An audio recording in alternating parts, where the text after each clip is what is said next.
Saudações a todos. Nós vamos buscar para nossa reflexão no Evangelho segundo o Espiritismo, no capítulo 5º, Bem-aventurados os aflitos. Kardec fala sobre as causas anteriores às aflições. Então, depois de discorrer sobre as causas atuais, que são aquelas situações que nós vamos criando pelo nosso comportamento na própria encarnação, na presente encarnação, nós temos aquelas que são anteriores, situações que surgem nas nossas vidas, né? Provas dolorosas e que são resultantes de existências anteriores, né? Então ele nos traz. Mas se há males nesta vida de que o homem é a própria causa, há também outros que, pelo menos em aparência, são estranhos à sua vontade e parecem golpeá-lo por fatalidade. Assim, por exemplo, a perda de entes queridos e dos que sustentam a família. Assim também os acidentes que nenhuma previdência pôde evitar, os reveses da fortuna, que frustram todas as medidas de prudência, os flagelos naturais e ainda as doenças de nascença, sobretudo aquelas que tiram aos infelizes a possibilidade de ganhar a vida pelo trabalho, as deformidades, a idiotia, a imbecilidade, etc. Né? E ele continua discorrendo sobre essas questões, nos esclarecendo sobre essa situação que muitas vezes não encontramos respostas, né? Muitos podem se indagar, mas o que eu fiz nesta encarnação para estar vivendo determinada coisa, né? O que eu fiz nesta vida para estar vivendo determinadas situações. E é claro que o conhecimento das reencarnações, eles compõem um entendimento que nos facilita por nos esclarecer, né, os porquês. Porque é muito difícil nós entendermos a justiça de Deus quando não encontramos respostas. E as respostas, quantas vezes, estão no nosso passado. Daí a necessidade de, e é o tema que nós vamos buscar agora, num trecho do livro Os Mensageiros, no sentido de percebermos o quanto muitas vezes somos levados a nos afastar até. Nos afastamos por vontade própria, né? Mas quantas vezes as religiões que abraçamos, as filosofias que buscamos, nos levam, né, a nos afastarmos da ideia da reencarnação. E isso faz com que muitos e muitos ainda sofram muitos questionamentos, né?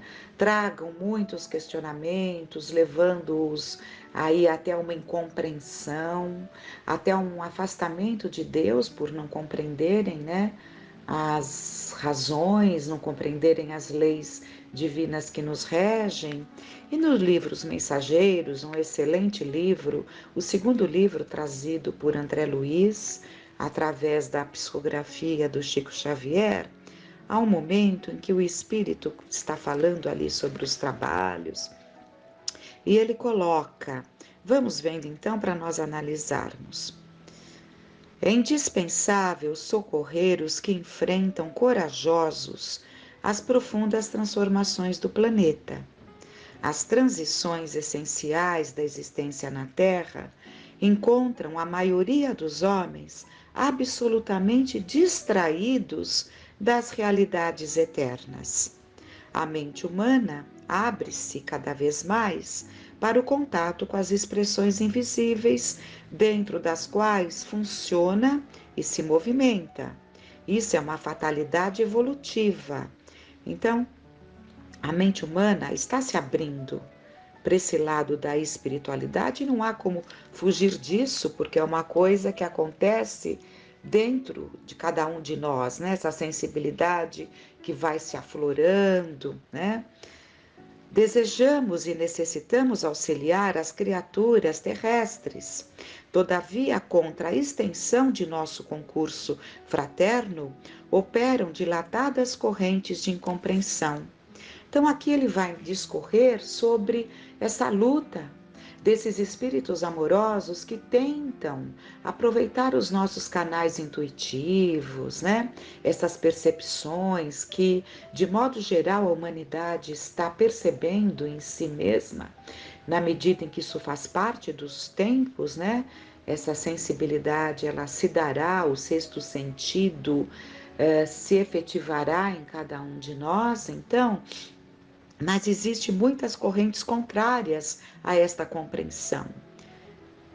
Paralelo a isso, a nossa falta, né, a falta de vontade realmente ali de se ater a essas sensações, a esses sentimentos, a essas percepções. Então, continuando no texto, não relacionamos apenas a ação da ignorância e da perversidade. Agem contraditoriamente neste particular grande número de forças do próprio espiritualismo. O que ele está colocando é que vai excetuar, né? Ele não vai se deter ali nas forças da crueldade, que é aquela luta contra o bem, né? Que nós sabemos que existe todo um movimento contra o bem para que o bem não alcance os corações, né? Mas parte, né? Parte das próprias correntes espiritualistas. Combatem-nos algumas escolas cristãs como se não colaborássemos com o Divino Mestre, com o Mestre Divino. A Igreja Romana classifica-nos a cooperação como diabólica. A Reforma Luterana, em seus matizes variados, persegue-nos a colaboração amistosa. E há correntes espiritualistas de elevado teor educativo que nos malsinam a influência por quererem o homem aperfeiçoado de um dia para o outro, rigorosamente redimido a golpe instantâneo da vontade, sem realização metódica. No campo de nosso conhecimento da vida, não podemos condená-los pelo desentendimento atual. O catolicismo romano tem suas razões ponderáveis. O protestantismo é digno de nosso acatamento. As escolas espiritualistas possuem notáveis edificações. Toda expressão religiosa é sagrada. Todo movimento superior de educação espiritual é santo em si mesmo. Temos então diante de nós a incompreensão dos bons, que constitui dolorosa prova para todos os trabalhamos sinceros, porque afinal não estamos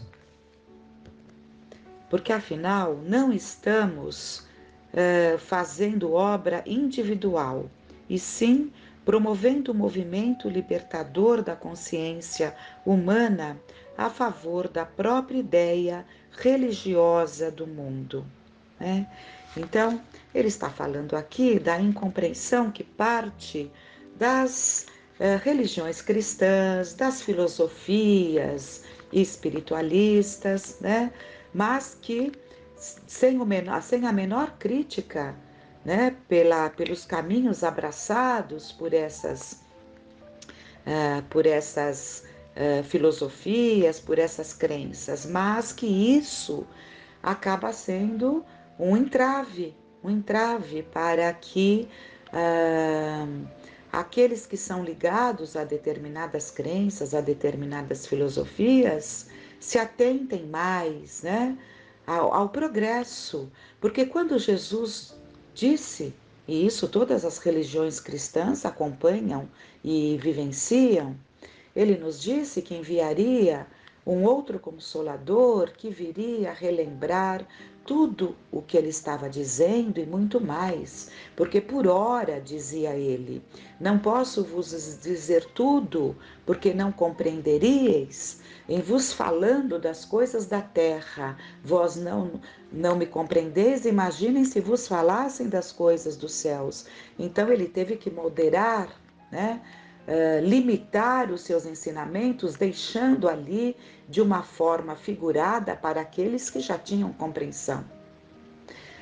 Mas a grande massa não compreendeu, não alcançou, porque havia necessidade de um tempo para o amadurecimento das suas ideias.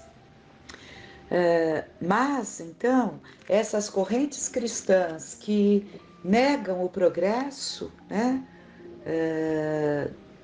do Consolador, que talvez não entendam que ele já está presente, né, acabam interferindo no trabalho dessas almas abnegadas. É a isso que ele se refere, a esse trabalho exaustivo que muitas vezes não encontra ressonância, né?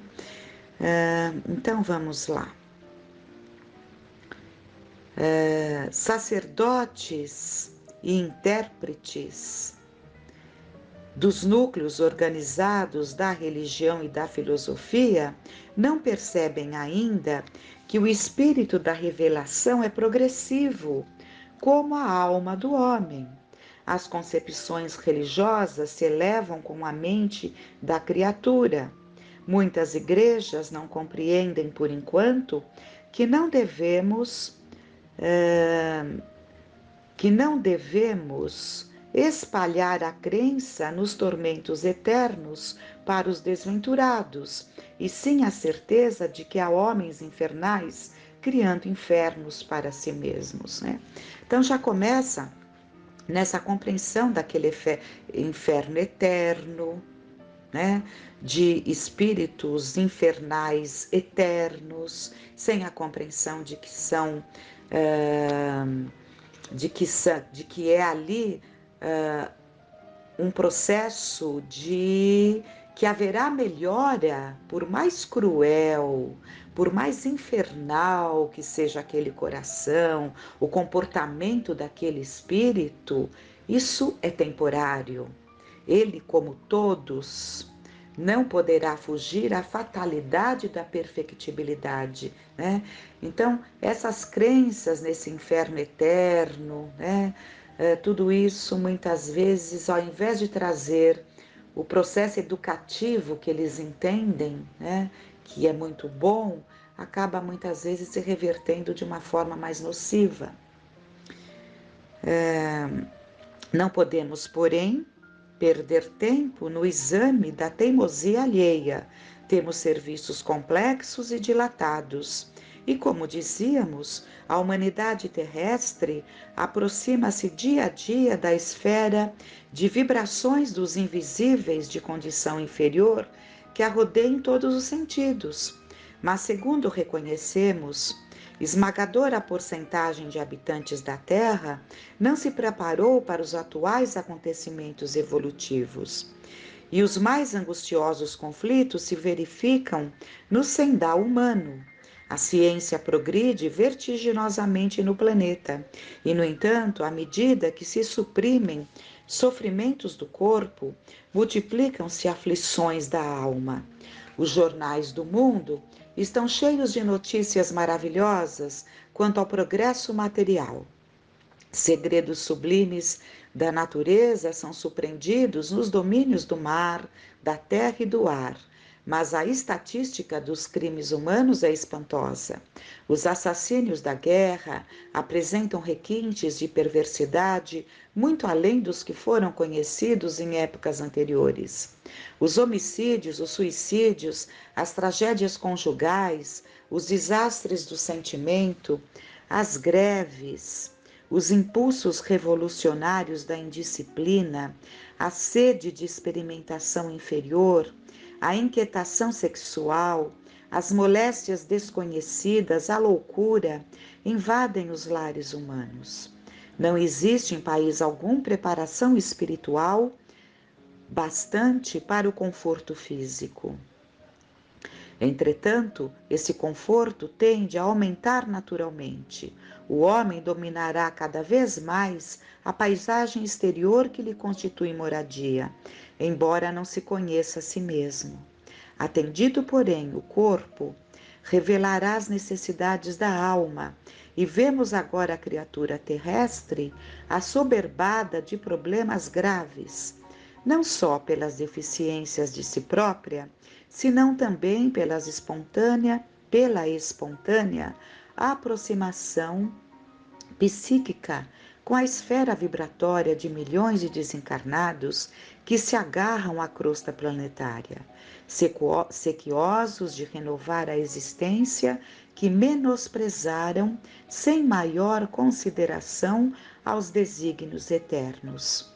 A rigor também, nós compreendemos que os serviços da comunicação no mundo deveriam realizar-se apenas no plano da inspiração divina para os círculos terrenos, do superior para o inferior. Mas como agir diante de milhões de enfermos e criminosos nas zonas visíveis e invisíveis da experiência humana? Pelo simples culto externo, como pretende a Igreja de Roma? Pelo ato de fé, exclusivamente como espera a reforma protestante? Por mera afirmação de vontade, conforme pontificam certas escolas espiritualistas? Não podemos, no entanto, circunscrever apreciações na visão unilateral do problema. Concordamos que a reverência ao Pai, a fé e a vontade são expressões básicas da realização divina no homem, mas não podemos esquecer que o trabalho é necessidade fundamental de cada espírito, que outros irmãos nossos perseverem tão somente nas especulações teológicas. Encaremos, porém, os serviços do Senhor como se faz indispensável. A humanidade terrena atualmente é como um grande organismo coletivo, cujas células, que são as personalidades humanas, se envolvem no desequilíbrio entre si, em processo mundial de reajustamento e redenção. Quantos cooperam conosco à extensão dos cipoais em que se debate a mente humana? Criminosos agarram-se a criminosos, doentes associam-se a doentes. Precisamos oferecer no mundo os instrumentos adequados às retificações espirituais, habilitando nossos irmãos encarnados a um maior entendimento do Espírito do Cristo. Para consegui-lo, todavia, necessitamos de colaboradores fiéis, que não cogitem de condições, compensações e discussões, mas que se interessem pela sublimidade do sacrifício e de renunciação com o Senhor. Então, ele está colocando aqui que seria muito a ideia, né, dessas outras correntes cristãs e espiritualistas seria que tudo ficasse a nível de inspiração. O plano superior inspirando os encarnados, né, aqui o plano inferior, né, de modo geral, aqui em grande maioria, né, somos espíritos ainda muito inferiores. Então, seria a nível de inspiração, mas como atingir as mentes humanas sem essa parte mais expressiva do sexto sentido, sem essa parte mais expressiva de uma mediunidade mais assim clara, mais expressiva, né? O termo é mais expressiva, em que o espírito não só pode inspirar, como também se comunicar, né? Trazendo aí o estudo pelo lado da ciência, das manifestações, né? As manifestações através dos médiuns, que sempre existiram, mas estão se acentuando. E por quê? Porque Jesus já afirmou lá no Evangelho: vossos filhos e vossas filhas profetizarão. Está lá tudo anunciado que aconteceriam nesses tempos, né? Daí as mediunidades estarem assim se firmando cada vez mais. Grande oportunidade, mas também perigosa quando existe o descaso, a incompreensão, quando prefere-se ignorar, né, determinados pensamentos, determinadas situações que acontecem e vamos desprezando, mas o que acaba acontecendo? A mediunidade está ali, os canais estão ali abertos, porque já viemos preparados para tal. E que faz parte dessa época. Mas, se não houver ali o cuidado, o entendimento, o médium acaba se tornando, mesmo sem saber que é médium, acaba se tornando um joguete das forças inferiores. Porque é um canal cuja sintonia corre por conta de cada um de nós, né? Então, daí a necessidade desse cuidado, desse aprimoramento, né? Não andarmos mais distraídos, como foi dito logo no início do texto que trouxemos, né? Distraídos. Então, fiquemos com essas reflexões e são muito importantes para esses últimos dias que estamos tendo, né, deste ano.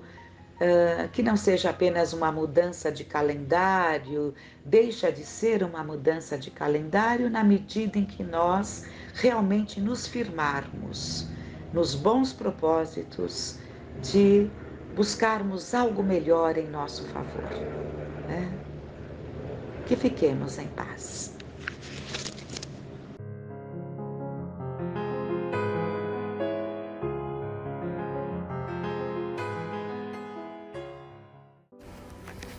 Olá!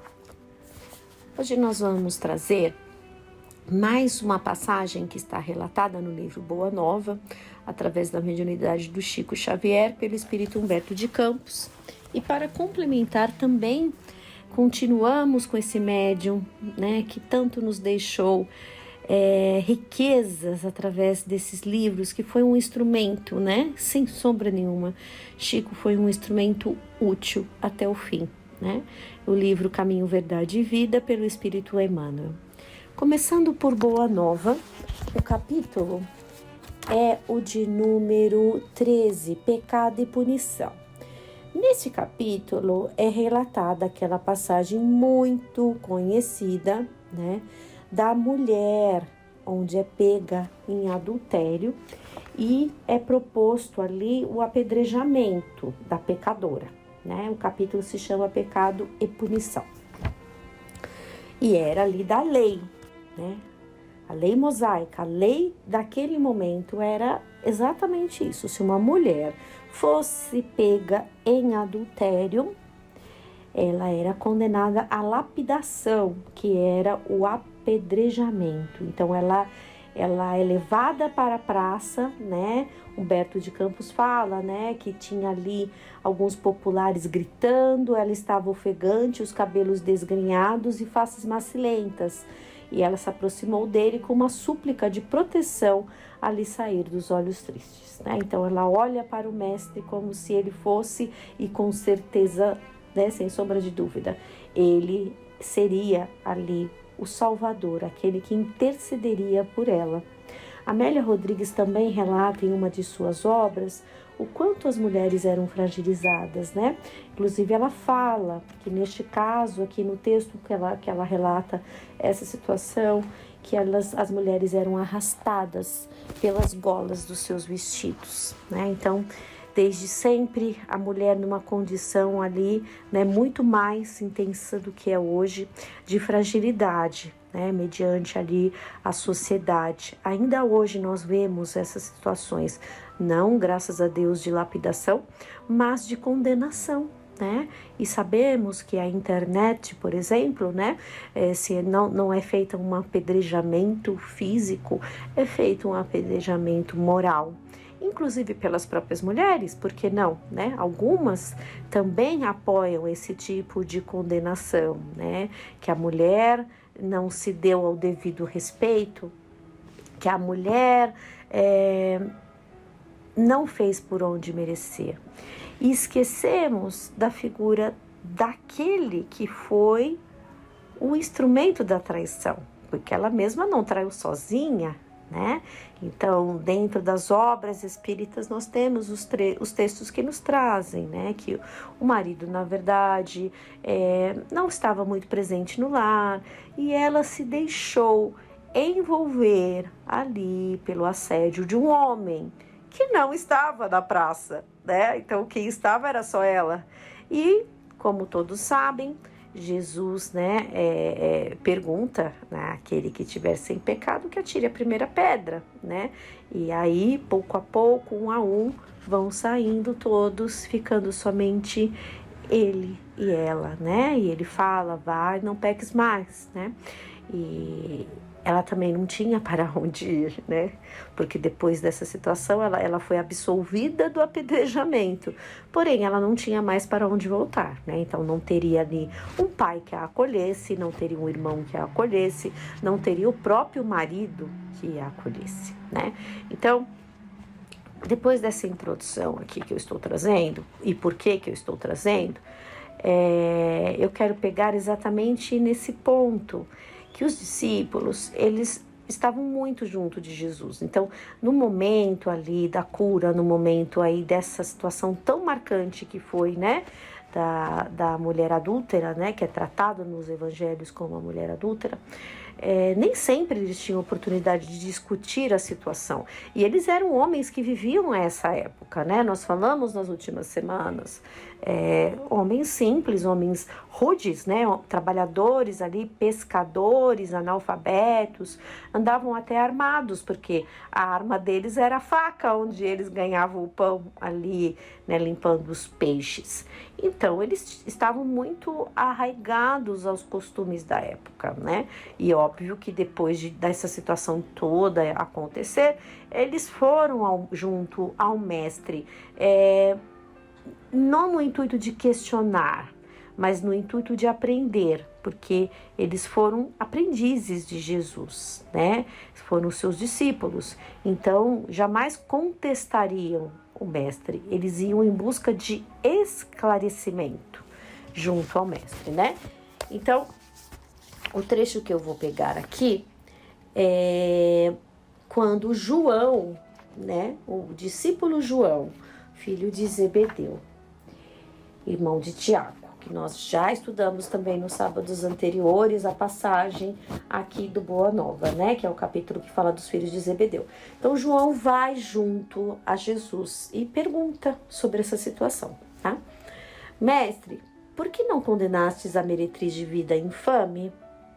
Jesus fixou no discípulo o olhar calmo e bondoso e redarguiu. Quais as razões que aduzes em favor dessa condenação? Sabes o motivo por que essa pobre mulher se prostituiu? Terá sofrido alguma vez a dureza das vicissitudes que ela atravessou em sua vida? Ignoras o vulto das necessidades e das tentações que a fizeram sucumbir ao meio do caminho. Não sabes quantas vezes tem sido ela objeto do escárnio dos pais, dos filhos e dos irmãos das mulheres mais felizes. Não seria justo agravar-lhe os padecimentos infernais da consciência pesarosa e sem rumo. Então, Jesus, na sua amorosidade, sempre fazendo com que nós reflitamos, porque quando vemos uma situação, imediatamente nos tornamos juízes, né? Não estudamos o caso, não analisamos. Jesus nos conhece, né? Jesus conhecia o passado de todas essas pessoas que tiveram em contato com ele. Então, sabia o potencial de cada um e quais eram os delitos. Então, ele sabia tudo o que tinha acontecido, né? Então, a sua análise era muito mais ampla, muito mais profunda, né? Era fácil, né? Como eu disse, os costumes condenavam a mulher e não aqueles que tinham sido o instrumento de sua perdição. Entretanto, exclamou João, defendendo os princípios da lei antiga, ela pecou e fez jus à punição. Não está escrito que os homens pagarão ceitil por ceitil os seus próprios erros? O mestre sorriu sem se perturbar e esclareceu. Ninguém pode contestar que ela tenha pecado. Quem estará irrepreensível na face da terra? a sacerdotes da lei, magistrados e filósofos, que prostituíram suas almas por mais baixo preço. Contudo, ainda não lhes viu os acusadores. A hipocrisia costuma campear impune enquanto se atiram pedras ao sofrimento. Em algumas frases, Jesus já mostra com clareza. Ele não disse que ela não havia pecado, mas ele, no entanto, a perdoou, e fala, não peques mais. Ele nunca falou que ela não tinha pecado, mas ele não acusou. Ele julgou, entre aspas, se essa que é a palavra, talvez tenha melhor, não me ocorre agora, mas ele foi imparcial, ele acolheu com amor, com carinho, ele ofereceu a segunda chance, coisa que nós estamos distantes de fazer. Nos precipitamos nessas acusações, nessas condenações, nessas análises, e não nos colocamos sequer no lugar das pessoas, porque se estivesse acontecendo com nós, não iríamos rogar, implorar com esse olhar súplice que ela teve por o perdão, por alguém que nos ajude, por alguém que estenda as suas mãos e nos ajude a recomeçar, E ainda ele acrescenta a pior parte, e aqueles que ajudaram, E quais são os delitos dos acusadores? Então, ele coloca aqui a hipocrisia. João, o mundo está cheio de túmulos caiados. Deus, porém, é o Pai de bondade infinita que aguarda os filhos pródigos em sua casa. Poder-se-ia desejar para pecador humilde tormento maior do que aquele a que ela própria se condenou por tempo indeterminado? Ela se precipitou no erro, sem dúvida, Quando nós nos precipitamos no erro, nós iremos ter as consequências, colher as consequências, A lei da ação e da reação, nada passa impune, Então, quando erramos, lá na frente, em algum momento, vamos nos arrepender, isso vai pesar muito e vamos começar uma nova jornada, Vamos ter uma nova oportunidade. E como Jesus fala aqui, imagina o que se passava na cabeça dela, não seria um tormento muito maior do que esse apedrejamento? Quantas vezes lhe tem faltado pão à boca faminta ou a manifestação de um carinho sincero à alma angustiada? Raras dores no mundo serão idênticas às agonias de suas noites silenciosas e tristes. Esse o seu doloroso inferno, sua aflitiva condenação. Não sabemos o que se passa no íntimo de cada um. Não sabemos. Às vezes até não temos nem consciência, do alcance do que se passa no nosso íntimo. Nos sentimos tristes, abatidos, infelizes, mas não temos coragem, de fazer esse mergulho nas nossas almas e enfrentar as nossas sombras, porque é um tormento. Então, tantas vezes recorremos ao caminho da fuga e da responsabilidade ao outro, para não enfrentarmos as nossas dificuldades. Culpamos o outro, responsabilizamos o outro, nos tornamos cegos, esquecemos, bloqueamos aquilo que nos traz dor. Isto é um tormento infinito. É que, em todos os planos da vida, o Instituto da Justiça Divina funciona naturalmente com seus princípios de compensação. Cada ser traz consigo a fagulha sagrada do Criador e erige dentro de si o santuário de sua presença ou a muralha sombria da negação. Mas só a luz e o bem são eternos, e um dia todos os redutos do mal cairão, para que Deus resplandeça no espírito de seus filhos. A lei de Deus, os sentimentos puros, elevados, eles estão gravados em nós. Nós temos que potencializá-los. Enquanto não fazemos isso, esse trabalho, ficamos na negação, como está sendo colocado aqui, e criamos uma muralha sombria. É como se fosse uma armadura. Passamos anos assim, às vezes até séculos, né? De uma encarnação a outra, nessa situação triste. Não é para ensinar outra coisa que está escrito na lei. Vós sois deuses. Porventura, não sabes que a herança de um pai se divide entre os filhos em partes iguais? As criaturas transviadas são as que não souberam entrar na posse de seu quinhão divino, permutando-o pela satisfação de seus caprichos, no desregramento ou no abuso, na egolatria ou no crime, pagando alto preço pelas suas decisões voluntárias. Examinada a situação por esse prisma, temos de reconhecer no mundo uma vasta escola de regeneração, onde todas as criaturas se reabilitam da traição aos seus próprios deveres. A Terra, portanto, pode ser tida como um grande hospital em que o pecado é a doença de todos. O Evangelho, no entanto, traz ao homem enfermo o remédio eficaz, para que todas as estradas se transformem em suave caminho de redenção. É por isso que não condeno o pecador para afastar o pecado, e em todas as situações prefiro acreditar sempre no bem. Quando observares, João, os seres mais tristes e miseráveis, arrastando-se numa noite pejada de sombra e desolação, lembra-te da semente grosseira que encerra um germe divino e que um dia se elevará do seio da terra para o beijo de luz do sol. Terminada a explicação do mestre, o filho de Zebedeu, deixando transparecer na luz do olhar a sua profunda admiração, pôs-se a meditar nos ensinamentos recebidos. Que é esse o ponto, né? Temos que meditar sobre essas preciosidades, né? Fazer sentido, pensar, refletir. Que ensinamento, né? Jesus trouxe a ele.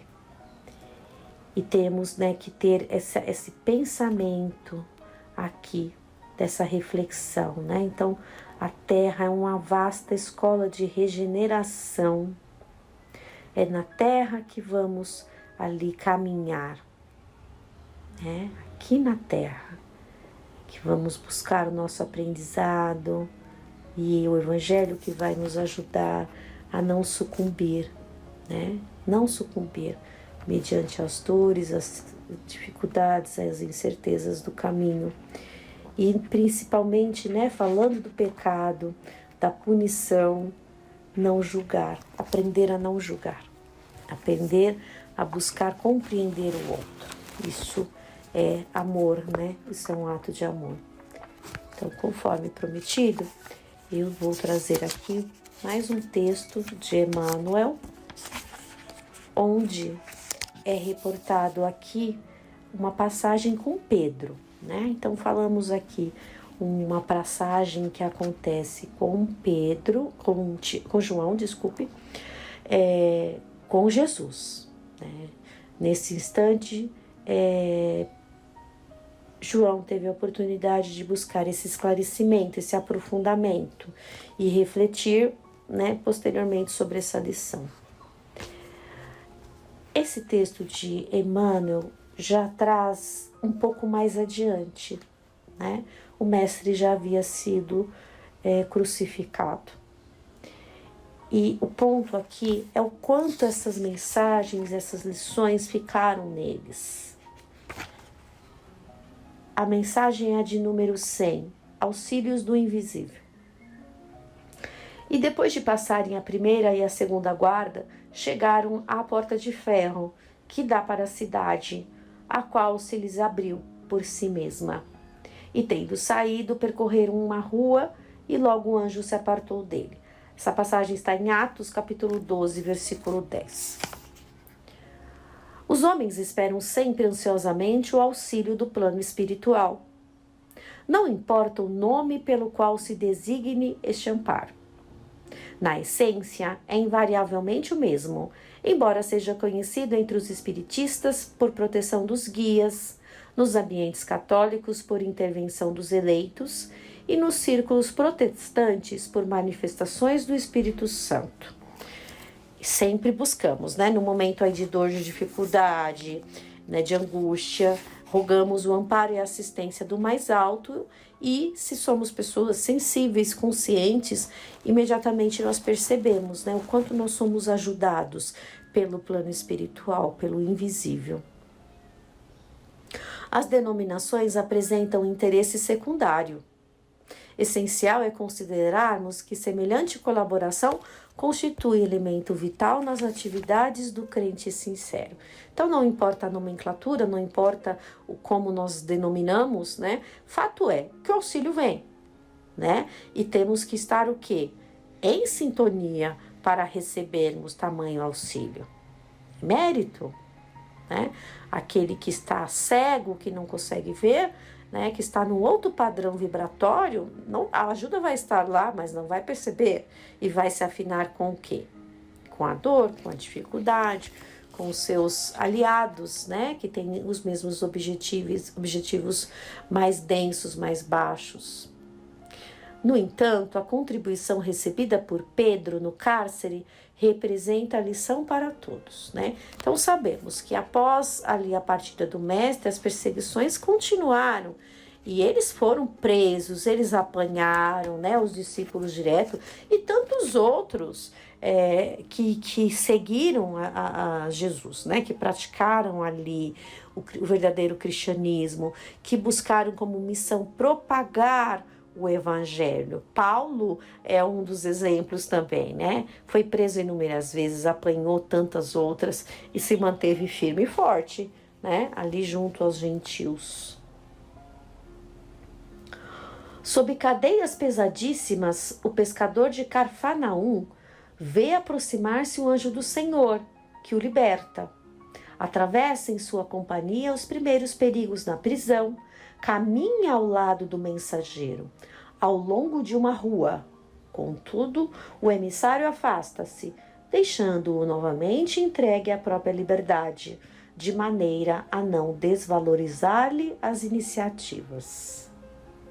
Estamos chegando no ponto-chave dessa mensagem. Então, o que aconteceu?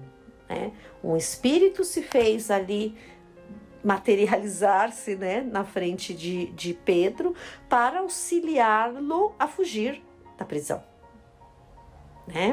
Porque certamente ele sucumbiria, seria ali morto, sofrer a pena máxima da morte, Então não era o momento de Pedro partir, então veio essa ajuda, esse auxílio do plano espiritual mais ostensivo, que o ajuda a sair da cadeia. E o acompanha na rua. E chega um momento que deixa-o a sós, entregue ao seu livre-arbítrio, às suas iniciativas. Essa exemplificação é típica. Os auxílios do invisível são incontestáveis e jamais falham em suas multiformes expressões, no momento oportuno. Mas é imprescindível não se vicie o crente com essa espécie de cooperação, aprendendo a caminhar sozinho, usando a independência e a vontade no que é justo e útil, convicto de que se encontra no mundo para aprender, não lhe sendo permitido reclamar dos instrutores a solução de problemas necessários à sua condição de aluno. Então, as duas mensagens, elas se conversam, Jesus deu a segunda oportunidade para a mulher, para que ela caminhasse novamente, mas na estrada reta, Ela não pecasse mais. Ela, estando a sós, com certeza seria assediada novamente. Caberia a ela o esforço de não cair, de não sucumbir. E assim foi. Assim foi. Ela passa a viver uma nova vida. Quando ele ensina ali a João e a tantas outras oportunidades que ele teve junto aos seus discípulos, ele os fortaleceu Aqui Emmanuel fala condição de aluno, condição de aprendizes.